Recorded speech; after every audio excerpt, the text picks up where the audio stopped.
this is going to be a great week. This is our team is excited, our coaches are excited. Going to be a great challenge for us. Obviously, Clemson's a very, very good football team, dating back to last year, and obviously their starting quarterback is returning, which was big for them, and he's got a whole host of other really good players around him.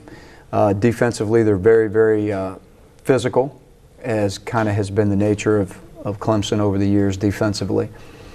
And it's just going to be a great time for us. I know that, again, our fans are extremely excited, and our players are very fired up to kind of get the week rolling. And so, it's going to be a great challenge for us, and it's going to be a great measuring stick, in my opinion, for where we are, moving forward, getting ready for more conference play. So. Again, exciting time for us, exciting time for our fans, and we're looking forward to getting ready for Saturday. Question? What jumps out about Parker the most, I guess, when you look at him on film? Very, very poised. He's got all the things that you look for in a pro quarterback, just in terms of how he manages the team, manages the offense, makes some really great throws. I mean, puts the ball right where it needs to be, and has a great touch on the ball. And that's part of being a great quarterback, when to pull off some throws, really when to zip it in there. But has a great touch on deep balls, and but just really poised, and you can tell he's been doing it, and he loves the game, and he's very good at what he does. But more than anything, he really manages the team well and manages the offense.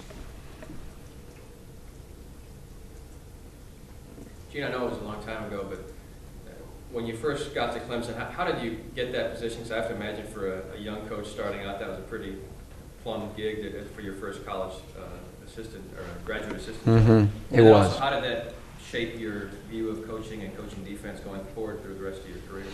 It was just kind of one of those unique times, in your life where, you got an opportunity. I was a high school football coach, and Danny Ford gave me an opportunity to, be on that staff as a graduate assistant. And, just right place, right time. And it was a great time in my life. I spent 2 years there and had a great 2 years there, and just kind of got me in, propelled into the college football scene, which, was big for me at that time.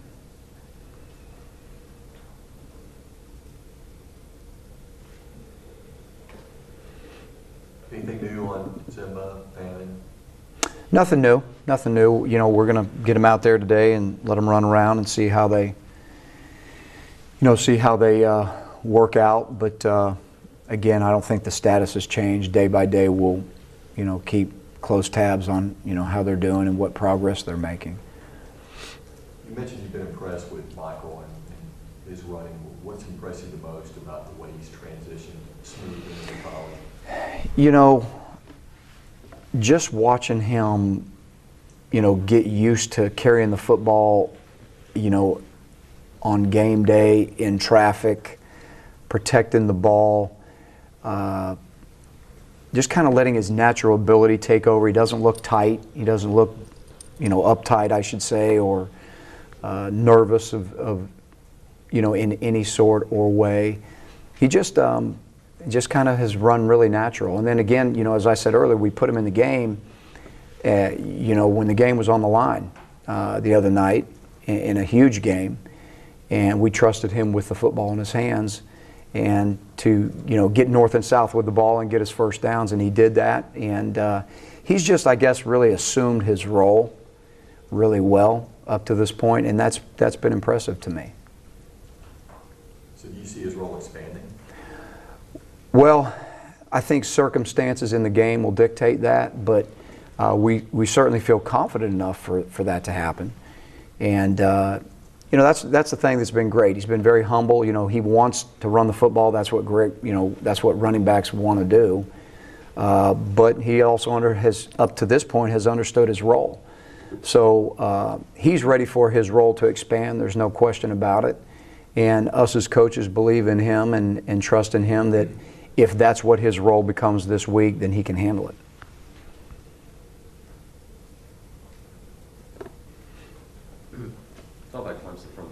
skill player perspective, other than Parker, they lose a couple of guys pretty high in the draft, but they still score a lot of points. They do. I think, you can see over the years they've really done a great job recruiting, certainly in the skill positions. You look at wide receiver, got some young guys there, but some very talented guys. They got a very talented tight end that can catch the football. He can run block, he can catch the ball, he can do those type of things. Running back wise, they got some guys returning that have played a lot of football. And so I don't, obviously they lost a couple of very highly recruited, drafted guys, in the NFL draft, but they've got a lot of great athletes left on their team. Even go to the defensive side of their ball. Look at their secondary. DeAndre McDaniel's a great athlete, great player. They've got some really, really good, solid corners that are very athletic, good-sized kids. So they've done a good job in recruiting skill. There's no doubt about that. Does Clemson remind you at all of an SEC school, not just kind of their historic philosophy, I guess, but also just the culture of the school, the kind of football first mentality? It really. I guess being able to speak firsthand since I've been there, it's very close to the SEC in so many ways. This is a team that's got a lot of similarities to those schools that are in our league, and both on the field and kind of just the venue, where they play and their fan base and things of that nature, very similar to many schools in this league. Does it make it at all harder to play a team that they played against such mismatched competition that you may not have seen? They hadn't had to show a lot. No, they haven't. We're anticipating them showing a lot more, and I think that's just kind of what comes with that. But at the end of the day, they still come down to the base things that they do. They might hide it a little bit more in terms of we may see 2 or 3 new wrinkles on how they get to different things, but at the end of the day, the nuts and bolts of what they do is going to be in place. Now, how they get to that, I'm sure there'll be some ways that are creative that that they haven't shown yet. But obviously that's what we're preparing for this week. Coach, the game itself very important, but with this being the supposed B game of the weekend and a lot of attention and the spotlight being on it, and the coaching staff's approach to recruiting, talk about how advantageous it can be overall for the program this weekend. Well, I think it's great. Number one, game day is going to be here, which is huge. It's great for our fans, and we encourage all our fans to come out and just be who they are. We've got great fans. It's exciting. It should be exciting for them. It should be exciting for our team, our students. It's big. It's just it's a great venue, and we want everybody to come out and be excited about it and come early and come to the game day set and do all those things, because everybody doesn't get this opportunity, and so we want to take full advantage of it with our great fans and our students. But for our football team and recruiting and things of that nature, obviously that's very big for us, and it's a big stage, and it's going to give us a chance to, again, produce on a stage that's, this is what you play for. This is why you want to do it, and to be in this type of venue. So it'll be exciting for our whole team. With the talk about Dyer and wanting maybe expanding his role, is there something with Cam Newton that you don't want to necessarily reel him in, but it's a long season and stuff, and putting too much too quickly on his shoulders? How do you try to keep him reeled in, so to speak? Well, that's the last thing we want to do is put too much on him. And, with Cameron, as I've said before, there's a fine line on,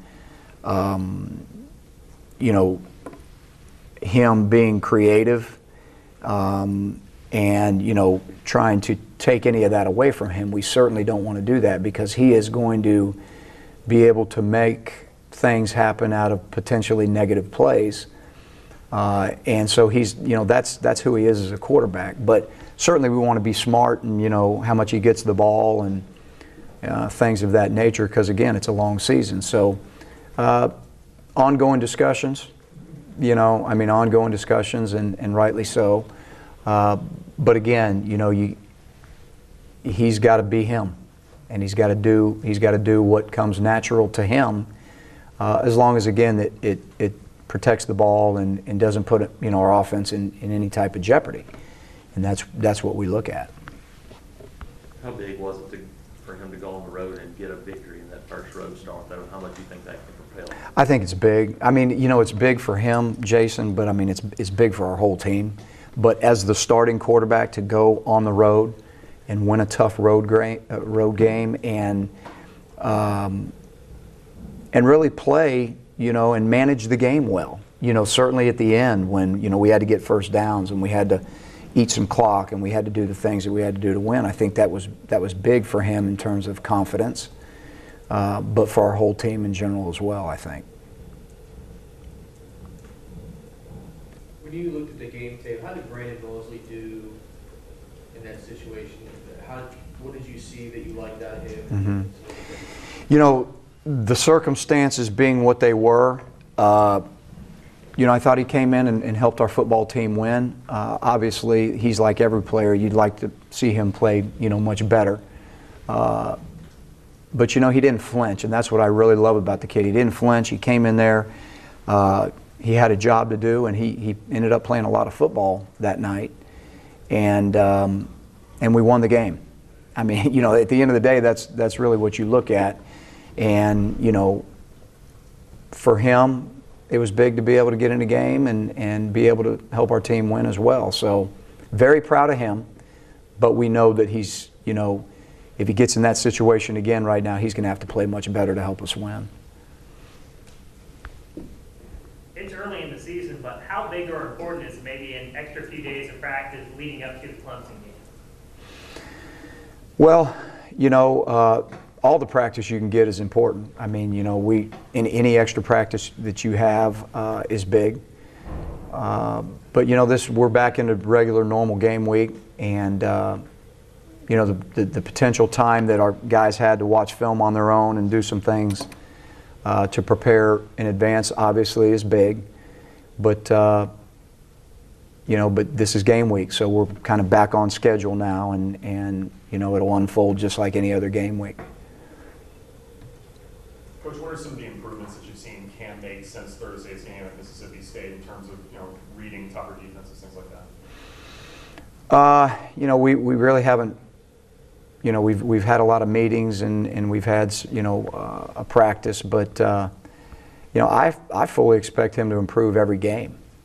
I really do, and he, as you go back and you review the films and he gets a dose every week of, maybe we improved on this, but this is where we've got to move forward. I just think he's going to get a dose of that every week. There's going to be something new every week that he can improve on. But, again, I feel like he's really done well. I mean, he's done what we've asked him to do with, again, room for improvement. But for me to pinpoint what he's gotten better on since Thursday night, I don't know that I can do that accurately. He's got to get better in a lot of things. Gene, you talk about letting him do what comes naturally during a game. I know he's pretty fast and pretty big, but how do you guys kind of reel him in on the sidelines when you feel like he's freelancing too much? I mean, what do you say to him? Well, I don't think that that's necessarily been the case yet, where we feel that way at all. Again, we just always talk to him about playing within the constraints of the offense and what we're trying to do.